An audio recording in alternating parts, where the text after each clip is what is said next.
Wow, we're finally here, guys, and it's great to see all your smiley faces. Some of you are more prettier than others, and I mean, prettiest would be Jen, of course, and the one that's not so pretty, of course, is Pernille. But we're all here, guys, and so glad to finally be on YouTube. Are you guys excited? This is the Infernal 403 podcast. I am Hoken Luke's Helmet, also known as Vi. Vi's my slave name. Let's just call it that. How about that? So listen, everyone. Listen, this is the most dangerous and diverse podcast to ever hit NHL hockey podcast airwaves. Are y'all excited? I'm super excited. So let me start by introducing all my co-hosts, and we'll start with Mr. Jason Bisick. He is also my co-host for the Puck and Pigskin podcast. Make sure you guys check that out as well. And Jason's our producer. So Jason, how'd you become a Flames fan, bro? Well, way back when I was a kid in '86, my grandma gave me tickets for Christmas to the Flames versus the Flyers, and Ron Hextall played in that game. And I was in love with Ron Hextall, but after that game, I was a Flames fan, and I got jerseys for Christmas and all kinds of stuff, and it just went from there, man. Yeah, and I mean, you're living in Red Deer now, right? So you're right in Central Alberta. So I've got a question for you before we let our other co-hosts introduce themselves. So what's it like being right dead center of the rivalry of the Battle of Alberta? What's it like for you? Like, do you see both sides lots, or are there more Oilers fans in Red Deer, or what's the climate over there? Sadly, there are more Oiler fans than Flames fans. Like, it's not even close. Oh man, not even close. Well, I know that you're probably going to move to Calgary at some point here pretty soon. So you'll be home. You'll be home, brother. Close. Yeah. Yeah, you bet. Yep. All right. So my other co-host, of course, is Kofi Edgeman. He is actually in enemy territory. Kofi, say hi to everybody and tell us how you became a Flames fan. What's going on, everybody? My name is Kofi Edgeman, as Vi said. I go by Kofi Crisp on Twitter. How did I become a Flames fan? I was born in Calgary, fortunately raised in Edmonton, but I never let that passion for my home team die. So that's why I'm a Flames fan. What's it like? What's it like being in enemy territory? It's hard. It's hard. Yeah. Like, especially now that the Flames aren't the greatest team in the world, as strong as we once thought they were, and the Oilers, as fragile as they are, they're a better team. So the chirping is I haven't been doing too much of it. I've been receiving a lot of it, and I don't know. You know what it is. So yeah, I know. And but the other thing too is I remember you had told me a story, and this is just I wanted to bring this up because it's pretty funny that so Kofi's girlfriend once she started dating Kofi, she kind of switched over to the she's a good lady, a fine young lady, because she started cheering for the team that her man cheers for, and we have to respect her for that. And so for however long amount of time the Flames were dominating the Battle of Alberta, and Kofi's girlfriend was able to gloat, but now that the Flames are not as good as the Oilers standing wise, she's getting it from her her coworkers. So Kofi, if you could comment on that a little bit, because I think our viewership might want to hear the story a little bit, told by you, of course. Well, she wasn't my girlfriend Cassandra. She was an Oilers fan growing up, and that was mostly because she lived in the area. And when she started dating me, I don't know if it would have worked out if she stayed an Oilers fan. So I convinced her to become a Flames fan, and it has backfired on her spectacularly because now the Flames aren't as good, and the Oilers are very good, and she gets roasted at work all the time. And I feel really bad about that. I'm sorry, Cassandra. I didn't mean to do this to you, but bright skies are ahead. I promise. Well, she chose the right. She chose her Flames fan, so she's got great taste, right? Yeah. So our next co-host, the lady that keeps us all in check, actually. Without her, this place would be a mess. We have the lovely and talented Jennifer Shefferow. How are you doing today, Jen? I'm doing well, thank you. And now, Jennifer is not. Jennifer isn't a Flames fan per se, um, but because she loves our group and we also love her takes on hockey, we brought her in, and now she's actually like really paying attention to what the Flames are going to be doing or what they have been doing in the off season. And she has no hate towards the Flames, and we value her. So, Jen, I can't really ask you how you became a Flames fan because Well, you can because the answer is you guys. Yeah. But how about we go through how you became a hockey fan? How's that? That's a long, loaded question. I just saw it once and fell in love, and the rest is history. This goes back to '87. Hockey was part of me. It's part of me. It's everything. I've been working in it 20 years, and I plan to work in it 20 more. So, Flames, Penguins, Toronto, not Montreal tonight, but yeah, I love it all. And Jennifer does some coaching as well. And one day we might, I know, and the rest of his crew knows as well, that we will see her behind an NHL bench one day in one capacity or another. Am I correct with that? 100%. It's my dream. So now I'm going to introduce who he is my brother from another mother. But if you guys see us on Twitter interacting, you would think that we hate each other. In fact, we don't. We just grew up in the same hood. This is how we speak. This is how we interact with each other. When you come from the hood in Calgary, northeast, southeast Calgary, I want to introduce to you Pranil Prasad. Pranil, how are you doing today? Good. How are you guys? Good. I see you're watching the hockey game. Yeah, it's a good game. It's a good game, is it? Yeah. How did you become a Flames fan? It started off with my family. My dad was a huge Flames fan when he came from Fiji. My grandpa picked it up. My older brother, and Jerome McGinley. I mean, he's the GOAT. The way he played every style of hockey game. I wish he got a Stanley Cup here, but didn't happen. But he's still one of the greatest hockey players of all time. Now, do you think Jerome McGinley would be proud of you while you're doing a podcast and watching a hockey game at the same time? I mean, I got a little Jerome McGinley in me, so I think he would. I'm just kidding. I'm just bugging you. That was Pranil Prasad, and of course, if you know us on Twitter, his other name that we like to call him is Mr. Potato Head, and you can see why. Now I'm gonna move on. I'm going to move on to another co-host. He's the king of analytics around here. He's the guy that we all defer to when we don't know what the heck is going on with the Flames. When our eye test fails us, we go to Mr. James. Don't call me an NBA player Johnson. This is James Johnson. How are you doing today, James? I'm doing really good. How are you? I'm doing great, thank you. How did you become a Flames fan? Oh, man. I mean, as long as I can remember, I was a hockey fan. My Opa, he's been a season ticket holder for years and years, so he took me to games. My dad took me to games. I've just been going to games. I've been watching games. I've been a Flames fan for as long as I can remember, so there you go. Yeah, and James, actually, I make the joke about don't call him a NBA player.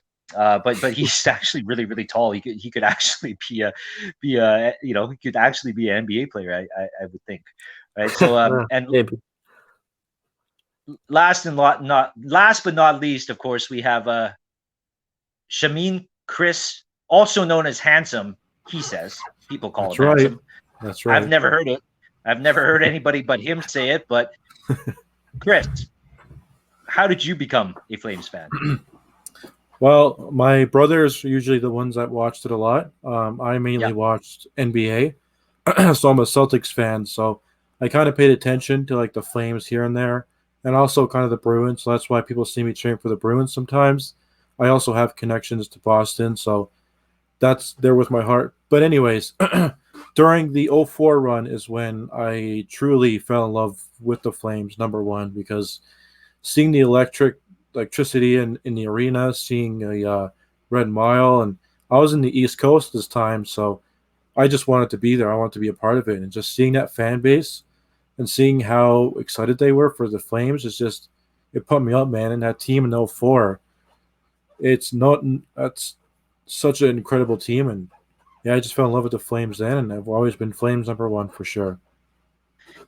I can say, because I partied on the Red Mile. I'm a little older than most of you guys. I think Jason might be the only one who's older than me, or at least he looks older than me. I'm not sure if he actually is older than me. I'm sorry, Jay. I had to throw that in there a little bit, but me, I like to take jabs at everyone evenly.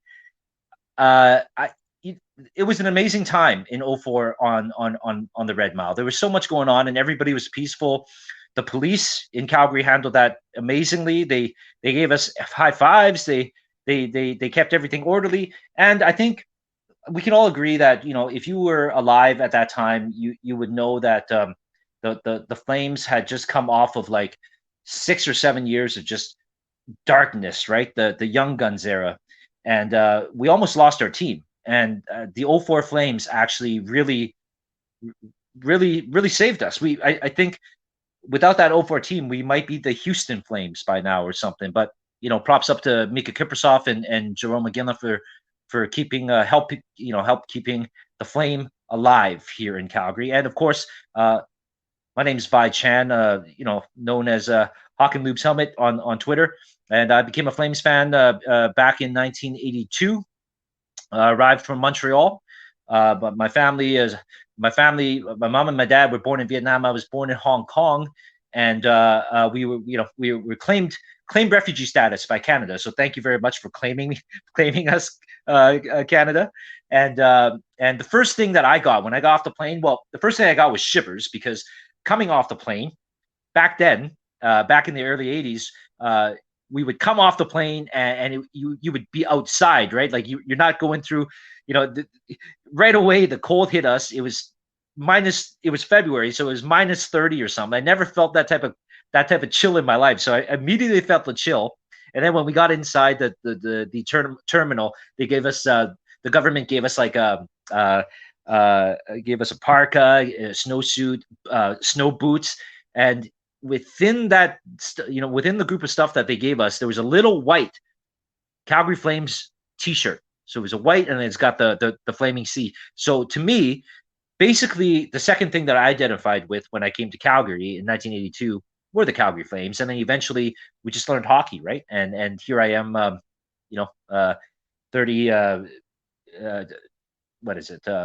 37 years later, no, even more than 39 years later. I'm still here. So guys, now that we've all introduced ourselves, let's talk hockey, right? Let's talk some Calgary Flames hockey and what went on in the Sea of Red this year, the North Division, all of that. So because we have such a large crew, and to our viewership, please bear with us because we have such a large crew. It's going to take a lot of moderating on my part, but I'm prepared for this. I have lots of fluids here. I'm just going to go one by one and ask everybody their thoughts. Now, if anybody has anything to say, anything to say, please just raise your hand. I know that we said that we'd unmute our mics and everything, but I think in this case, until we figure out a better system, let's just raise our hands. How's that? So I'm going to start with Jason. Jay, so how did you feel? How about this? I'll ask you this. 2 things that you thought that went wrong for the Flames, and 2 things that you found, or 2 players maybe, or whatever. 2 positive things, 2 negative things, and 2 positive things. Jay, floor is yours. Well, one negative thing was our top line not performing like a top line. Although upon further look after the season ended at the stats, Johnny Gaudreau did accumulate some points very quietly. So, but Sean Monahan was kind of disappointing, albeit apparently he had an injury. So that's kind of understandable now that that's come out.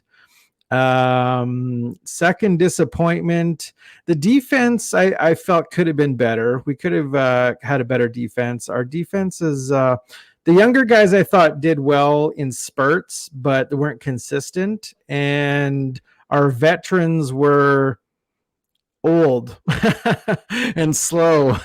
It seemed to me, anyways. So yeah, They were like those us. were They were like me and you. They were like me and you, Jason. That's what they were like.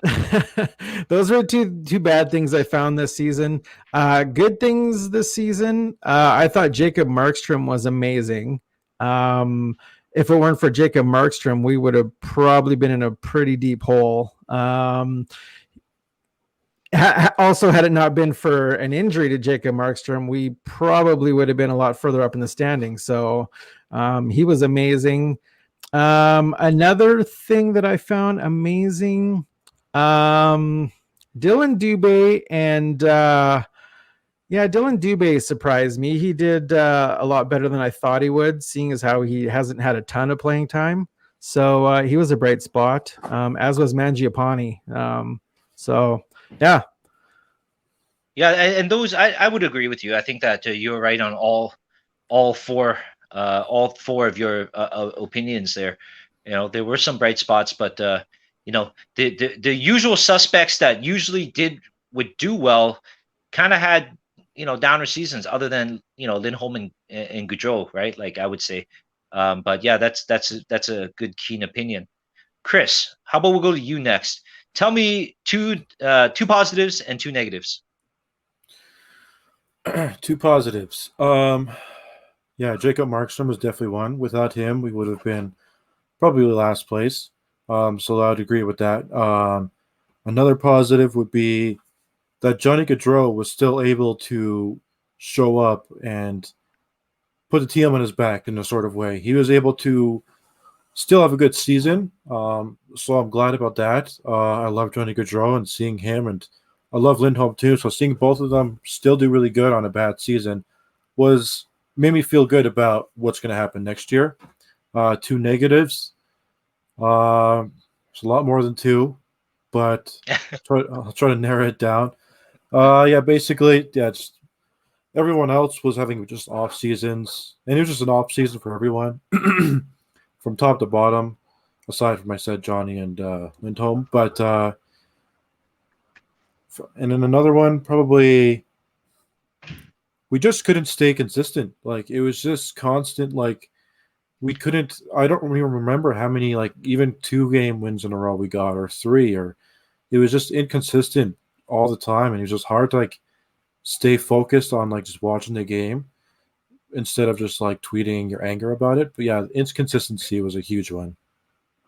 Well, you know, I had to pay attention because of the Lube Helps Award that I was giving out every night at the end of hockey games, because everybody was so angry all the time. So I get you now. Just before I move on to James for his questions that I have for him, what about the play of Noah Hannafin? Would you say that that's a positive? Yes, of course. Noah Hannafin and Chris Tanev. Sorry, those two. Chris Tanev blew me away. Noah Hannafin as well. When we first got Tanev, yeah. I was angry. I was pissed. But watching him this season, watching Hannafin this season, I'm blown away by how good they were. I would agree with that. Now, moving on, James. I think the questions I have for James would be analytics based, Right. because you know, it's important to note that you know, it's not the end all be all of a hockey game or hockey players, because, you know, there's different variables, but math is something I think that we can agree with. That math, you're not. Numbers don't lie in a lot of sense. Like, there's no absolute in life. The only things that are absolute are death, taxes, and taxes. Taxes is still math, right? Like, math is one absolute. You can always find an answer there. Now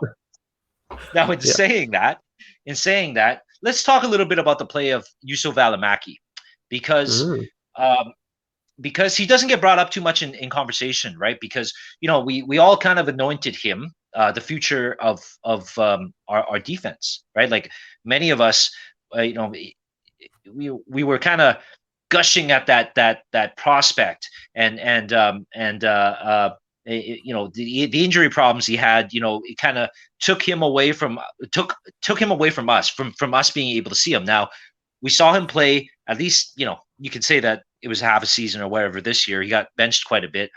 But what did you see from him with the eye test, and then what analytically, what did you see from Yuso?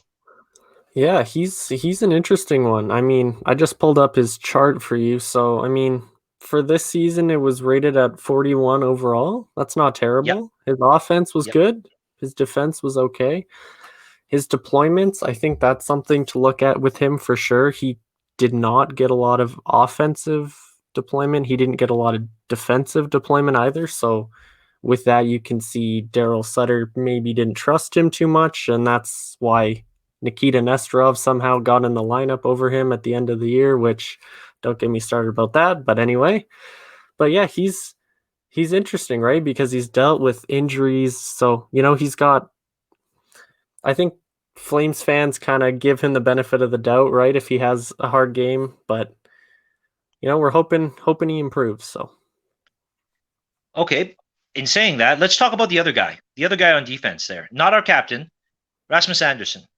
What did you see from him this year? Oh, it was a tough season for Rasmus Anderson. Let's just say that. I think I actually wrote an article, by the way. I'll plug the Substack for this podcast, so definitely check that out. I'll be doing a lot of writing on that. But yeah, Anderson, his season this year was 4 overall. It was not good. And Matched his number. Yeah, there you go. Number 4, there you go. No, but it wasn't his defense partner either, because Mark Giordano got better when he played with Chris Tanev, and Noah Hannafin was better with Chris Tanev. So it was Rasmus Anderson. And it's troublesome because this guy just signed a 6-year contract, right? So he's with this team for a while, and you got to hope he bounces back. I don't know if it's deployment. I don't know if that's something for the coaching staff. So speaking of the coaching staff, so it was a season of change, right? When it came to the coaching staff, once again, a season of change. So from Jeff Ward, we went to Daryl Sutter. Yep. With Daryl Sutter, there came a certain amount of fanfare, but then there also comes a certain amount of criticism. Now, how do you feel about what Daryl Sutter's been doing? What are you? Because there's no wrong or right answers here, right? At the end of the day, we all kind of see hockey differently, and that's why we have podcasts like this to debate or to discuss. Daryl Sutter, in your thoughts, what do you think this is the right move for the Flames moving forward, to have him here for the next 3 years? I mean, if you know me on Twitter, I'm not the biggest Daryl Sutter fan, but Jeff Ward didn't work, so I understood the move. And Yep. Sutter, you know what? He's done some good things. He's put Gaudreau, Tkachuk, Lindholm together, and you know what? Down the stretch, in their last 16 games, they were really good together. So he's done that, but he's played Brett Ritchie in the top 6, and he was playing Nesterov over Valimaki, and on and on. So there's positives and negatives with him. Yeah, for sure. And I agree with that. And I guess at the same time, we should give him at least another year, right? To form a better opinion of what he's been doing or what he's going to do with the team. Pernille. I know Pernille's been a supporter of Daryl Sutter, but I also know that he's been a very vocal supporter of Matthew Tkachuk as well. So I wanted to ask Pernille about Matthew Tkachuk. Now, first and foremost, I'd like to say this. My opinion, like I said on the Puck and Pigskin podcast last week with my now co-host Jason Bisick, I did say that I would if I was the GM of the Calgary Flames, I would really look into moving Matthew Tkachuk. Not because I don't like the player, but it's because I look at what he's going to make after next year, what he has to be qualified at, and at $9 million, I just don't think he's a $9 million a year player. So if he's not a part of your scheme in the long run, you're going to probably get your max value for him now. So Pernille, my question to you is, what did you make of Tkachuk's overall game this year? It wasn't Matthew Tkachuk. When you look at it, that incident in Toronto, I think immaturity showed. I think this was a good maturation season for him, where he has to mature, become that player. But I disagree with you on trying to trade Matthew Tkachuk, Lube, and we've had this conversation before. I mean, if it's to get a guy like Jack Eichel as an elite center, something that this team has coveted for now 30 years. I mean, as old as you were, I wasn't even born at that time, but I mean, that's only what I'm listening to. But I mean, people forget how good this kid was in the playoffs last year. People are criticizing him, but people were criticizing Johnny Gaudreau last year too. And this guy's a leader. I mean, when Sean Monahan and Johnny Gaudreau were getting ripped, this guy stood up and was like, "You can blame me too." So for Matthew Tkachuk, I think he has the potential. He brings the intangibles to the game. He didn't show it this year. He didn't play Matthew Tkachuk but I feel like he'll have a bounce back year next year. Okay, and I don't disagree with what you're saying. I just think that for me, it's does he come back from this? There was a lot of rumors that they had a players only meeting, right? And somebody told him to tone it down. We don't know if that's truth or not. Now, had somebody actually did tell him to tone it down, does he actually tone it down, or does he? Do you know what I mean? Like, you. Now we all know that you're feisty. You're a feisty individual, Pernille. And I'm your captain. If I tell you to tone it down, you probably tell me to suck it, Lube, suck it. I'm going to be exactly who I'm going to be. Is that correct? Would you say that that's a pretty good assumption as to how you would react? Yeah, like I would tell you to fuck off, bitch. But so fair enough. Now, in saying that, Matthew Tkachuk did not say what you just said to Mark Giordano, if that was the case. Is there any court, like, for argument's sake, I'm not trying to pick a fight with you here, but I'm just saying, give your fiery opinion, because you're saying that give Tkachuk another year. You're saying that he stood up for Johnny and Monty. You're saying that he had a great playoffs. How he, the year before or the year before that. I'm not saying that that's wrong, but if I told you, because you would tell me to fuck off, but he didn't do that. In fact, he became a shell of himself. Pardon the pun, because Oilers fans like to call him Turtle, but he became a shell of himself. So, what are your thoughts on that? Is he really our leader? Is he really the team's leader moving forward? Because I think a leader would stand up for themselves. I think you gotta recognize all the leadership group too. I mean, he's in there with a guy like Mark Giordano, Michael Backlund, Milan Lucic. I mean, you don't know what this dressing room is like, but I mean, for the last 7 to 10 years, a lot of people will say the Calgary Flames have had trouble engaging in games, especially in key moments. They panic. They just can't control a game. They're not mentally strong enough to bounce back. So, I mean, if Matthew Tkachuk was told to tone it down, I mean, he's 23. He's probably like, these guys are supposed to have my back. I had their back, kind of thing. But we don't know what the dressing room. I mean, Milan Lucic's comments resonated with me at the end of the season, what he had to say. So I'm gonna leave it at that. And in just to segue into that real quickly, Milan Lucic, you can now unblock me on Twitter. I never had a problem with you in the first place. I don't know why you blocked me, but in saying that, if you were watching this podcast, peace, brother, peace. Unblock me. All right, Jennifer, Hey. finally got to you.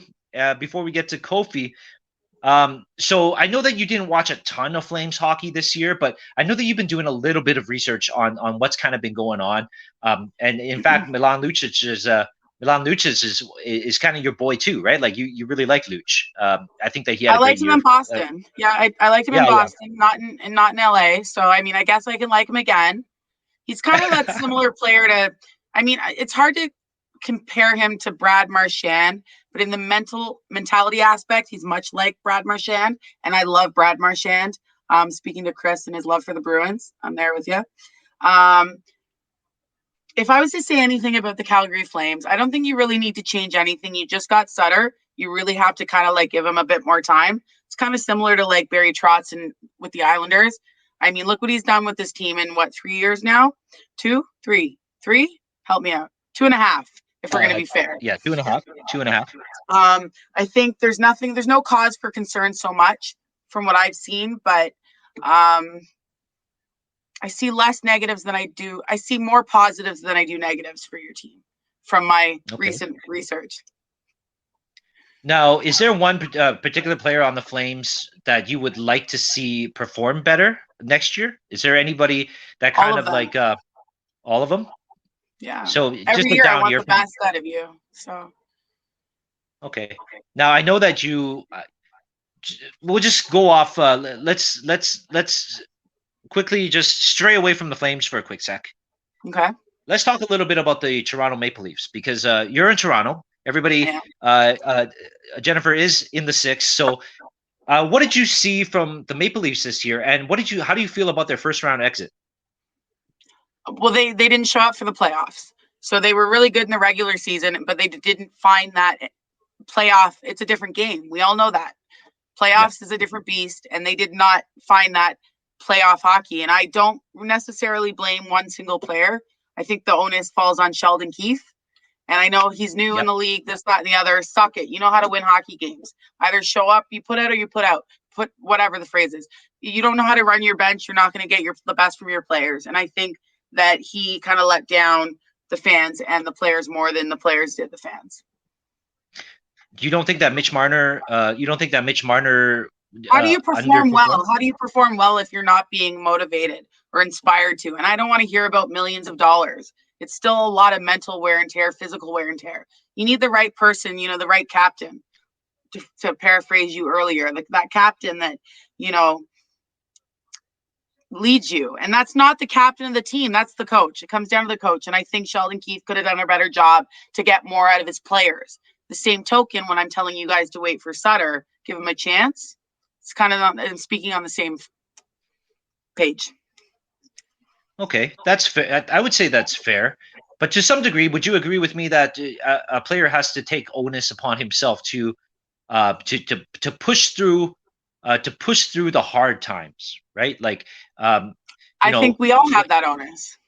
Yeah, I think so as well. So I mean, in saying that, yeah, I think it's I don't know what the percentage may be because I've never been behind a bench, but how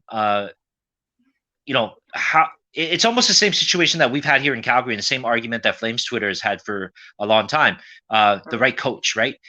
Some people are, one side is saying it's the coach's fault, and he's just not there. He's not motivating the players. Or he's got them playing the wrong system. And the other side is like, there's some problems with this leadership group.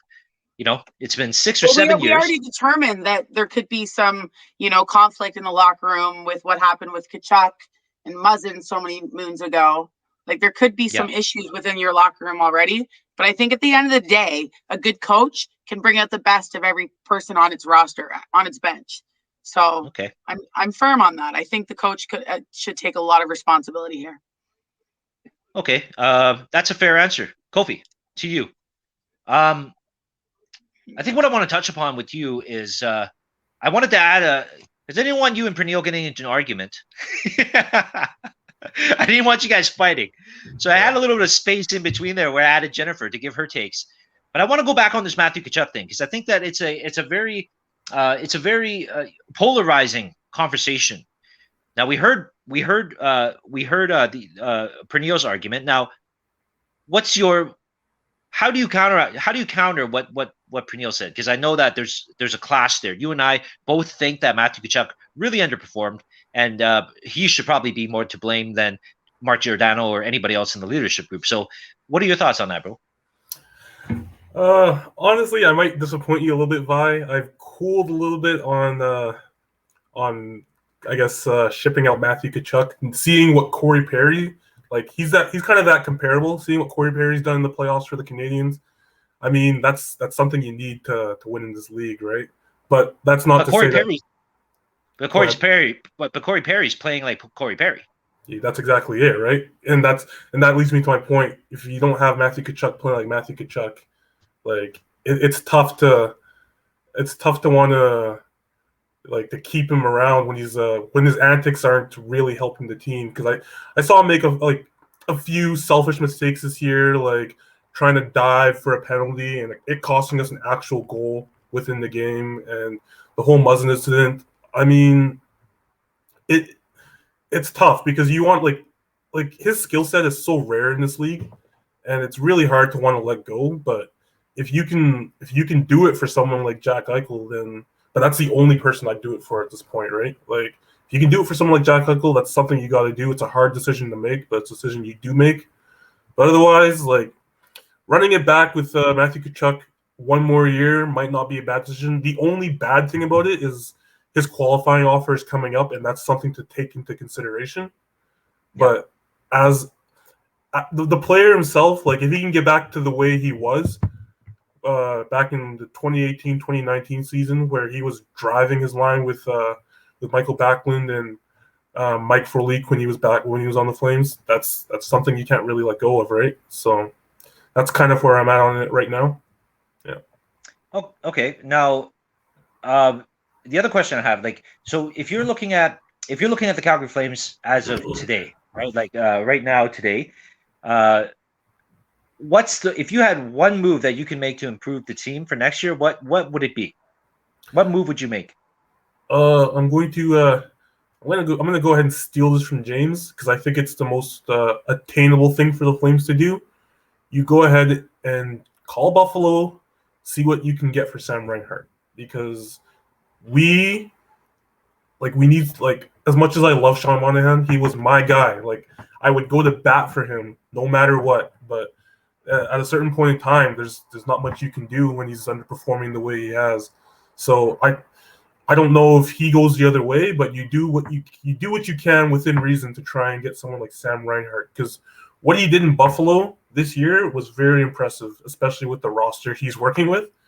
It's hard to shy away from that kind of thing, and that makes our center depth a little bit stronger. Like if you have Reinhart and then Lindholm and then Backlund down the middle, I mean that's a lot to work with, right? Like, and those three players, they can score, they can pass, they can do whatever you need to do. They can play good defense. So that's the way I would go if I was a GM of the Flames. And speaking of GM of the Flames, I want to say one negative. I think Brad Treliving needs to go. He's been here, what is it now, 7 seasons, and he has one postseason series win under his belt. I mean, and it wasn't really his team that did it. Like it was Jay Feaster who kind of built that team, and Brad Treliving came in, kind of added some pieces here and there, and they were able to, what my Vancouver Canuck friend says, we were able to beat the Canucks in 2015 in the cripple fight, because whoever was going on next was getting slammed by the Anaheim Ducks. And I'm glad we took one game off them back then, but like either way, like we weren't going any further than that. So Brad Treliving really needs a hard look at. Another negative I would say is this is a little bit of a lighthearted one. Bringing back the Blasty jerseys, bad call. I'm sorry. I know Noah Adler's going to be listening to this. I'm sorry. That Blasty jersey should have never came back. I think it was our bad luck charm. You said the Young Guns era was, I guess, one of the darker times in Flames history. What jerseys were we wearing? Absolutely. What jerseys were we wearing during those times? So I don't think it was a good call to bring it back. That's just me. I think I'm going to get a lot of hate for it, but I just have to throw that. Don't worry about it. In there. So all year, if you follow me on Twitter, you know how much I dislike the Blasty jersey. And you know how much I dislike Noah Adler. So, Vanya, if you're watching this, I dislike you, bro. But here's the thing: I wore the Blasty jersey today because I wanted to change it up a little bit. So I'm trolling Noah a little bit. Now the Blasty cast, check them out as well. I always call them our cousin podcast, right? I don't hate Noah. Please don't take my words as I don't hate Noah. I love Noah, but I'm wearing this today. So one thing is I'm trying to troll him a little bit, right? because it's the first time that we've got the YouTube going for the Infernal 403. So I'm trolling Noah with the Blasty jersey, but I kind of want to change it up for us because I feel like you're right.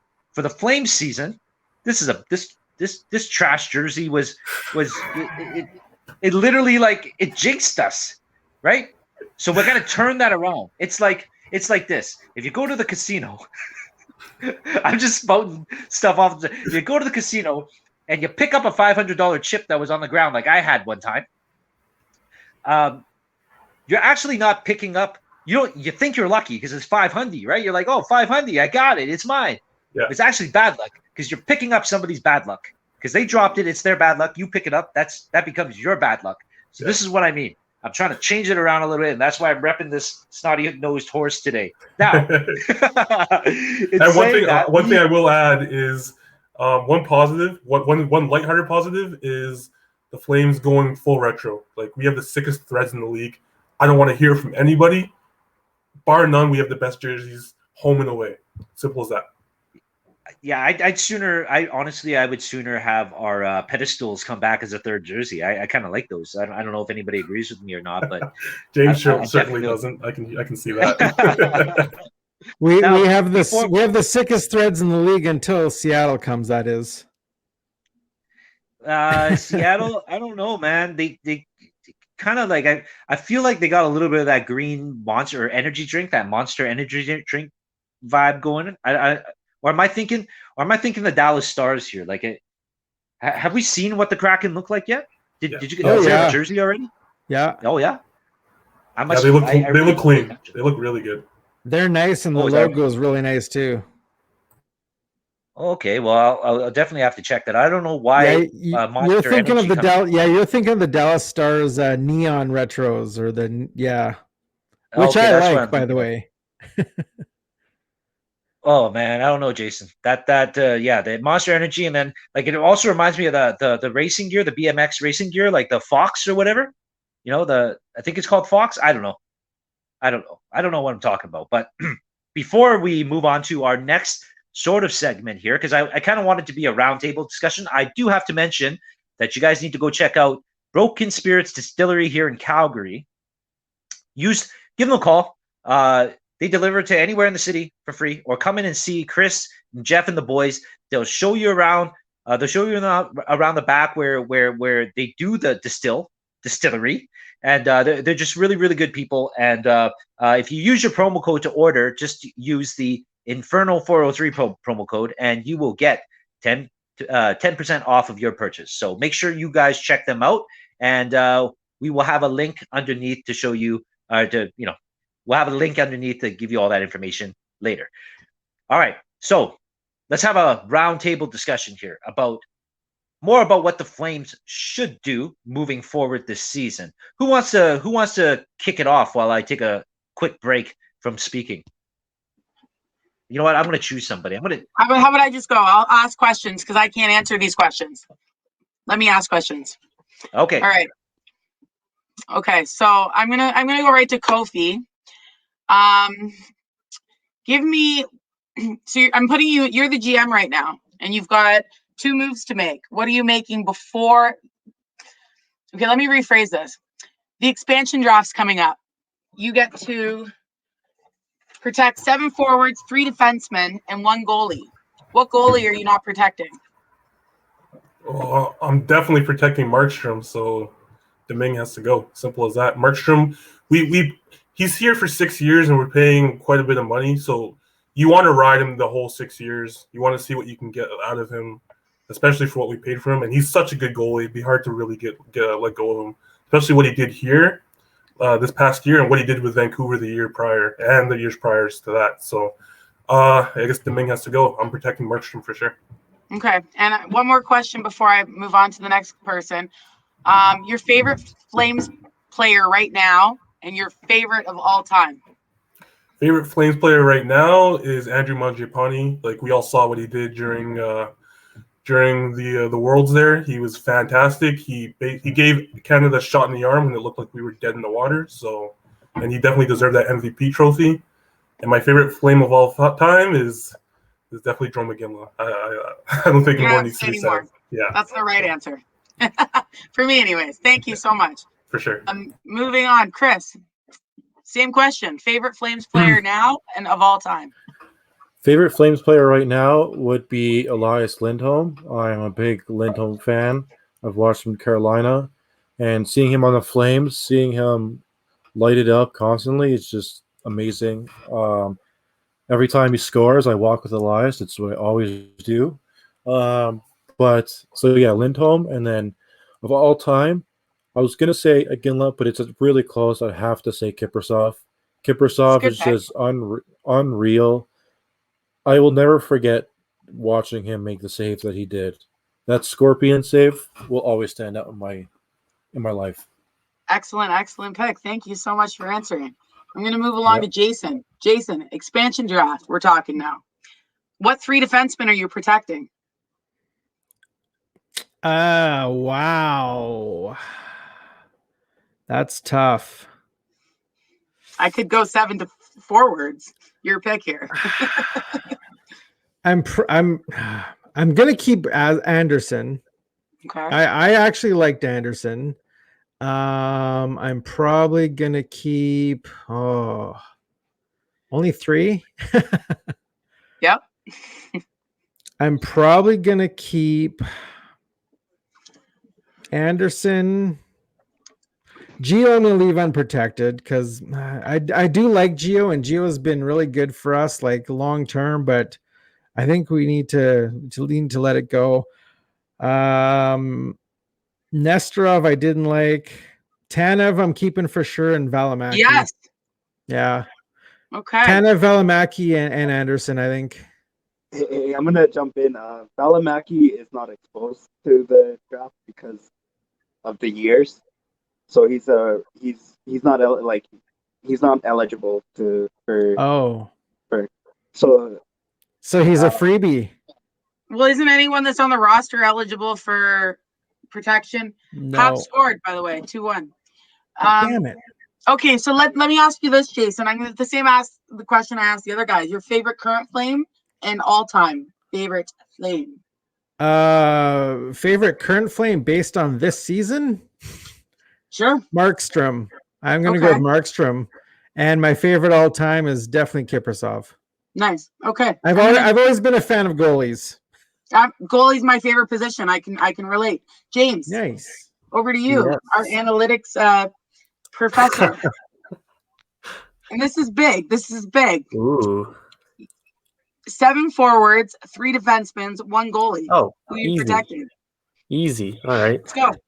I can do this so. We got Lindholm, Mangiapane, Kachuk, Gaudreau, Monahan, Dylan Dubé, and Backlund for forward. Okay. Easy. And defense, Hanifin, Tanev, Anderson, and Markstrom. Easy. So you know what? Your confidence on that answer alone might actually make me pay more attention to analytics, because I really respect how forward and how knowingly you had that. Much respect to you. So favorite all-time Flame player? No, actually, I'm gonna switch this up a little bit. Okay. Who's your favorite player in the NHL right now that's not a Calgary Flame? Ooh, taking my bias out of it due to family reasons. Let's say I'm gonna go Cale Makar.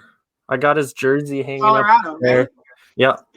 He walks that blue line so well. I love defenseman. That's my favorite position because it's so hard. It's the hardest position in my opinion. Lidstrom's my favorite all-time player, so I understand that. I get you.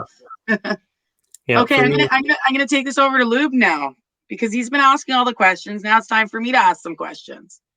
Yeah. Who's your all-time favorite player on the Calgary Flames? Not on the Calgary Flames. Favorite player not on, and so let's start with on the Calgary Flames. Well, I mean, it'd have to be Hawk and Lube. There's no doubt about it. The guy's been my favorite since I was a wee little Lubie. And can I say wee little Lubie? That sounds terrible. But I was there for I was there for the game versus the Minnesota North Stars. That would have been 1988. That was my first Flames game that I attended with my father. at the Olympic Saddle Dome at that time. I know I'm dating myself here, but he in that game he was stuck at 49 goals, and he was shooting for 50, and with a minute and something left, Gary Suter, the great Calgary Flames defenseman, came down the wing with a. He was rushing up the puck. Lube was to his left side. It was a 2-on-1. Suter made an incredible move. Lube was wide open with an empty net. Put it in. I was there. I saw it. I was already a fan, but it was just something that I really enjoyed, and I felt really privileged to be able to see my favorite player all time. Yeah, scoring that 50th goal, right, with my father too. So, and that record still holds in the NHL today. No Swedish player has ever scored 50. So that would be my answer, of course. And then for when it comes to a favorite player, that's not. I would have to say it's Paul Correa. Correa, because I'm not a big guy, right? Like I'm only 5'10", 160-ish, and for him to play in that era amongst a bunch of redwood trees per se, right? And to thrive for as long as he did until the Scott Stevens hit, which is, in my opinion, the only murder in Canada that went unpunished. For that to happen, right? For that to happen and kind of shorten his career, that really sucked, right? But I mean, cannot not love Paul Correa. I think that he exemplified what it was like to, where skill was such a big, such a big thing, a little bit of ahead of his time in a sense, during the dead puck era. Yeah. All right, I'm gonna just throw this over to Pernille because he's sitting there over there in the dark. He feels unwanted. Yes, it's 3-1 Vegas right now, round 3, game 1. Woo! Let's go Vegas. Pernille, are you there with me? Yep. Wakey, at Zimbakey. All right, expansion draft. What 3 defensemen are you protecting and what goalie? I mean, goalie's easy. Jacob Markstrom. I mean, the Flames don't have a backup. Louis Domingue is an AHL goalie at the best, so they're gonna go free agent shopping, trying to find a backup goalie. It starts with Chris Tanev. The guy's played like a goat all season long. The heart that guy has. Noah Hannafin had an amazing year. I mean, people wanted to ship him out of Calgary, but the guy is a smooth skating defenseman. I think he's still young. People forget he's been in the league for a long time, but he's still a young defenseman. So I think there's plenty of room for upside. And then Rasmus Anderson, I know everybody's hard on him, but this was his first year as a number 1 defenseman, and he had to go through a lot of progression. I think he's going to have a bounce back season. And that means, yes, Mark Giordano is going to be exposed. And yes, he should be claimed by the Seattle Kraken. And yes, the Flames should not give up any assets to protect the 39-year-old defenseman. It's time for a change. It's time for a culture change in Calgary. And that's what I'm calling for. All right. I like that. Thank you. So before I throw it back to Lube, I'm going to ask a question around the clock. When I say your name, you say yes or no. Ready? The question is, do the Calgary Flames make the playoffs next year? Jason? Yes. Kofi? They do. Jennifer? Sure. Pernille? They better. No, yes or no? I mean, looking at the roster, they should at the Pacific divisions with the roster. That if they don't make it, yeah, they should. But if they don't make it, that's yes. I'm going with yes. I'm writing it down. Yes. Yes, we'll go yes. All right, Lube. Abso-fucking-lutely. That's it. James. I'm gonna change it up here, and I'm gonna say they won't. I'm with you, James, and I want to hear why you say so. Well, I mean, it really depends on what moves they make this offseason, right? Like, we don't know if Brad Treliving's still going to be here. We don't know. Let's say Sean Monahan is shipped out of town. We don't know what's going to happen. But, I mean, let's go over the Pacific. You have the Golden Knights. They're going to make the playoffs. That's a given. The Oilers, probably. They have a lot of cap space this summer. Seattle will probably be good. And then you have Vancouver. They're iffy. LA's an up-and-comer. And then I'd say Calgary's probably down there with LA, but who knows? Okay. Yeah, no, it's good. It's good. Lastly, but certainly not least, Chris, what do you got? If it's the team they have right now, no. Okay. But if they So make what needs to change? what needs to change is they need to bring in a top 6 scorer. So If they you do want not, Jack Eichel? You want to see Eichel here? And it doesn't have to be Eichel. We're gonna have to give a lot for him, and I don't want to lose our future to try to put a bandage on our present. Um, we could bring in someone who just a top 6 forward, Sam okay, Reinhart. But if that's it's good. just if we still have the same team, absolutely not. Excellent. Well, I'm hopeful, and I think with the power that be me and cheering in the Calgary Flames that we will make the postseason, and I'll be here for every single game. Lou, back to you. Thank you very much, Jennifer. And we're very lucky to have you jump onto the Calgary Flames bandwagon. I don't know if it's, I mean, we're all happy, but I don't know how that's going to do for your own mental health. We'll see how the season goes, right? Now, in saying that, guys, I just want to say this to our audience. We are a very diverse cast, and we hope that you enjoy how diverse we actually are, right? We want to challenge the league a little bit too. We want to challenge the league when they say hockey is for everyone. We want to challenge that. We want to see if that's really the case, and this is why we have such a diverse cast, and a proudly diverse class, right? I'm sorry, cast of people here, and so we also really would appreciate your feedback on how you like the show and all that kind of stuff. So, but this is not the end of it yet. We still have a little bit more to go. I do want to talk to you guys some more about what's happening now in terms of our, because we're right now as we're recording this, we've got the Canadian playing the Vegas Golden Knights. So I do want to go around the table and do the same thing that Jennifer asked to see who you guys think will win the Stanley Cup. Just give me one team. Okay, so we'll start with Chris. Chris, who's winning the Stanley Cup this year? Tampa. Tampa? Yes. Boo! Boo! Boo! It was in. Back to back. It was in. Back to back. It was in. It was in. All right, James, who's winning the Stanley Cup? That'll be the Vegas Golden Knights. The Vegas Golden Knights. That's right. Pernille, who's winning the cup? I'm with James. I think the Vegas Golden Knights. Yes. Jennifer? The Vegas Golden Knights. Kof. I'm going to go against the grain and say the New York Islanders are going to finally break through and do it. I like what Barry Trotz is doing there. That team is playing some very boring defensive hockey, but it's working out, and that might be the recipe to win. So I'm saying the Islanders. And lastly, Jason. I'd like to see Montreal win because of Carey Price. I'd like to see the Islanders win because of Jordan Eberle. But I think Vegas is going to win, and I really don't want Tampa to win.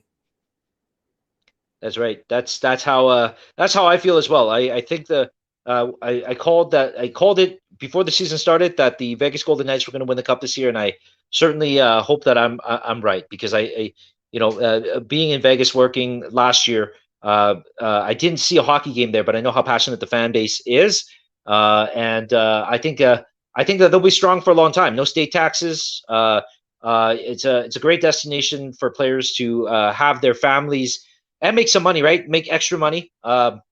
Weather's great. I think that organization is going to be strong for years to come. So suck it, Chris. Suck it. In saying that, I also want to announce that we do have a signed with a DOA Mark Giordano jersey that we will be giving away to one of our listeners. Yay! Everybody say yay! It's a woo, right? Yay! And we're just figuring out the details now. But after you've listened to this or watched this podcast for episode 2, we will know exactly what you guys will know exactly what you need to do to be put in contention for this beautiful jersey. In saying that, that's our first episode, ladies and gentlemen. Thank you very much for tuning in. On behalf of everybody at the Infernal 403 crew, have a good night.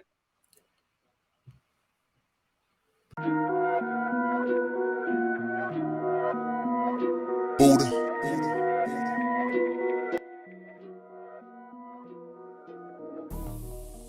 Well, guys, what do you think? How did it go?